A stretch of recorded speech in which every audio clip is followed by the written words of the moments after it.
Сәлем достар, үйдегі бар заттармен қарапайым котлетті бірге дайындайық. Ол үшін бізге қажет фарш. Менде аз ғана қалыпты, сіздер көбірек қоссаңыздар болады. Сәбіз, картоп, пияз және де сарымсақ. Алдымен сәбізімізді үккіштен өткізіп аламыз. Майдалап өткізсеңіздер болады. Одан кейін картопымызды осылай өткізіп аламыз үккіштен, яғни теркадан.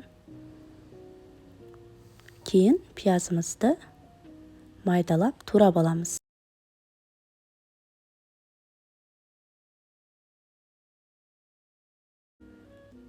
Қызып тұрған майымызға пиязымызды салып, 2-3 минуттай қызартып қуырып аламыз.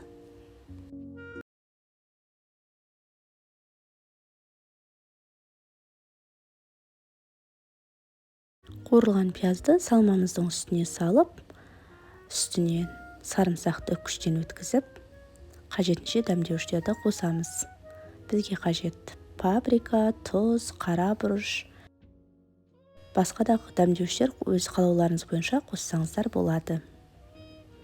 Барлығын жақсылап бір келкі етіп араластырып аламыз. Дайын салмадан осылай котлеттің формасын шығарып аламыз. Маған қолмен жасаған ыңғайлы болды.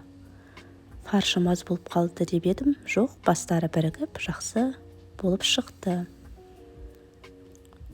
Қызып тұрған пешке 180 градуста жарты сағатқа пісіріп аламыз.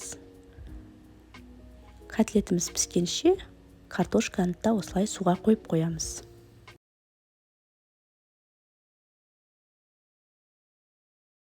Артық майсыз пеште піскен котлетіміз дайын болды. Дәмі өте ерекше шықты.